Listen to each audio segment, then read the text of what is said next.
Nag-iisip po ba kayo mga bossing ko kung ano ang mga pinaka-powerful na pwede nating i-enter sa loob ng ating tahanan, na ating negosyo, upang sa ganoon lagi po tayong maging mapera or kaya araw-araw ang dating ng pera or tuloy-tuloy ang pasok ng swerte sa pera.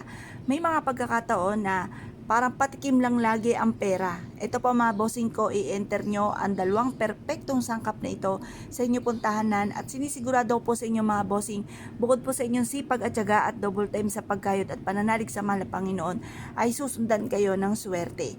Ito po, mas dinamihan ko, mas lumevel up ang mga barya mga bossing. Hinugasan ko muna ang mga barya at pinatuyo ito sa sinag ng araw at nilagyan ko ng maraming dahon ng laurel. Kung mapapasin nyo mga bossing ko, yan yung mga dahon ng laurel. Proven po ito na napakaswerte. Ang gagawin nyo lamang mga bossing ko, pagsamasamahin nyo po ang sangkap na ito sa umaga ng mga 6:30 or kaya po alas 7.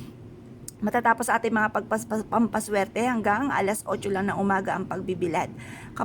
Pero syempre mga bossing, bago nyo po ito ibilad, magwi-wish ka muna. Sabihin nyo po sa pamamagitan nito, magtutuloy-tuloy ang pasok ng swerte, kailanman hindi na kayo mamumblema sa pera, lahat ng mga pangarap nyo matutupad, at kung naman yung mga hangarin nyo na magkaroon ng sariling bahay, magkaroon ng magagarang sasakyan, magkaroon ng negosyo na dito na yayaman, or kaya magkaroon ng maraming pera na yun naman ang lagi nating ninanais para mabili natin pangangailangan ng ating buong pamilya. Ngayon pa mga bossing, mag-wish ka na ng mula sa inyong buong puso at hayaan nyo siya na may takip habang binibilad sa sinag ng araw. Pagkatapos ng alas 8 ng umaga, takloban nyo na at i-shake-shake nyo po ito bago nyo siya i-enter sa loob ng inyong tahanan. Or kung nasa loob na ng inyong tahanan, i-shake-shake nyo po siya, magtatawag ito ng swerte. Pwede nyo po siyang ilagay sa center table, pwede sa likod ng pintuan ng main door, or kaya po sa ilalim ng inyong higaan. Wag lang sa center table dahil ito ay may pera.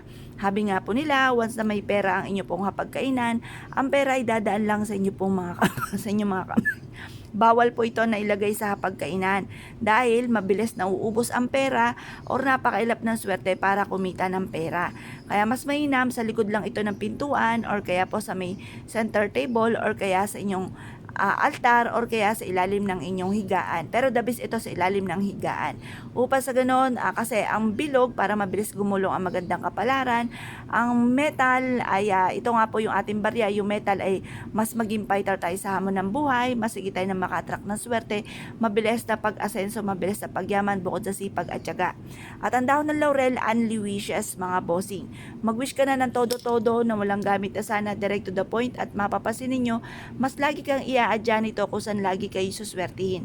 Kaya kung kayo pinaniwala at naisyo po itong gawin, ay siya huwag na po kayo magpatumpik-tumpik pa, subukan nyo po ito at mag-wish ka na mula sa puso. Kung anong binubukan ng bibig, tinatakbo ng isipan at magmumula sa puso ang inyo pong mga kahilingan. Kaya kung kayo pinaniwala mga bossing, ay siya mga bossing, subukan nyo na po ito at kayo mismo ay maa-amaze sa dami ng swerteng darating po sa buhay po ninyo. Yun na po mga bossing, salamat po!